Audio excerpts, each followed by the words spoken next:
আজকে ঘরে থাকা চাল দিয়েই আমি বানিয়ে নিয়েছি তেলের পিঠা। তেলের পিঠা আমার ছেলে খুবই পছন্দ করে, তাই 1 কাপ ভাতের চাউল আর তার সাথে 1 কাপ পোলাওয়ের চাল একসঙ্গে মিক্স করে আমি ভিজিয়ে রেখেছিলাম ওভারনাইট। এটাকে আমি পরিষ্কার করে ধুয়ে নিয়ে জাস্ট পানিটাকে ঝরিয়ে ব্লেন্ডারে একটা পেস্ট তৈরি করে নেব।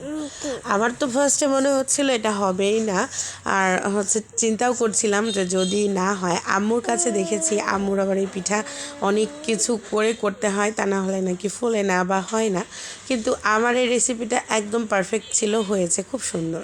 তো আমি ওটা পেস্ট করে রেখে দিয়েছি। তার সাথে নিয়ে নিলাম চিনি, আর একটু লালটি কালারের জন্য নিয়ে নিলাম অল্প একটু গুড় আর সাদা এলাচ। এগুলোকে আমি একটা ব্লেন্ডারের ছোটো জারটাতে গুঁড়িয়ে নেব। এটা গুঁড়িয়ে নিলে খুব সহজেই ময়দার মিক্সটা গুলে নেওয়া যায়, তাতে করে সময়ও কম লাগে এবং তাড়াতাড়ি হয়েও যায়। আর চিনিটা যদি গলে না আসে ময়দার মধ্যে তাহলে পিঠাটা ভালো হয় না।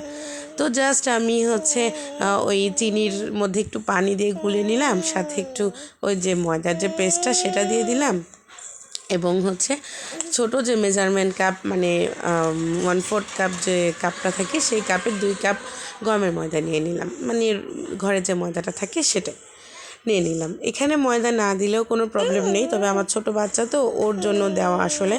ও তো মানে অনেক ক্রিস্পি হলে খেতে একটু প্রবলেম হবে, যার জন্য। তো আমি এটা গুলে নিয়ে কোনো রেস্টের প্রয়োজন নাই, ছোট্ট একটা গরতলা কড়াই নিয়েছি, সেখানে পর্যাপ্ত তেল দিয়ে তেলটাকে গরম করে নিয়েছি এবং ওই মেজারমেন্ট কাপটা দিয়ে আমি ছোট ছোট করে দিচ্ছিলাম, যাতে করে গোলও হবে এবং প্রত্যেকটা পিঠা একই আকৃতির হবে। মাশাআল্লাহ, দেখতেই পাচ্ছ পিঠেগুলো কিন্তু একদম ফুলে টইটম্বুর, খেতেও কিন্তু ভীষণই মজা হয়েছিল। উপরেরটা একদম ক্রিস্পি আর নিচেরটা নরম। তো প্রথমটা একটু তলা লেগে গিয়েছিল, হালকা করে ছাড়িয়ে দিচ্ছিলাম, আর পরেরগুলো কিন্তু দিতেই একদম সুন্দর ফুলকো আর মুচমুচে হয়েছিল। চাইলে গোল্ডেন ব্রাউন করে নিলে একদম মুচমুচে হবে, আর যদি চাও একটু লাইট ব্রাউন থাকবে তাহলে কিন্তু নরমই খেতে পাবা। তো এইভাবেও যে তেলের পিঠা বানানো যায় আমি তো আসলে জানতামই না, খেতে অসম্ভব মজার হয়েছিল। তোমরা চাইলে অবশ্যই বাসায় ট্রাই করতে পারো, আর ট্রাই করলে কিন্তু আমার সঙ্গে ভিডিও শেয়ার করতে ভুলবা না। এবং আমার ভিডিও যদি তোমাদের কাছে ভালো লাগে তাহলে অবশ্যই আমার পেজটাকে ফলো দিয়ে আমার পাশে থাকবে।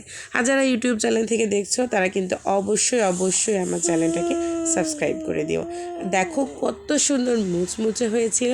আর এই খাবারটা আমি তুলে দিচ্ছিলাম আমার বাবাকে। আমার বাবা আমার হাতের খাবারগুলো আমার বাবাকে খাওয়াতে আমার খুবই ভালো লাগে, সবার কাছে হয়তো তাই লাগে। তো আজকে এই পর্যন্তই। সবাই ভালো থাকবে, সুস্থ থাকবে, এবং নতুন ভিডিওর জন্য সবাইকে আমন্ত্রণ জানিয়ে টাটা।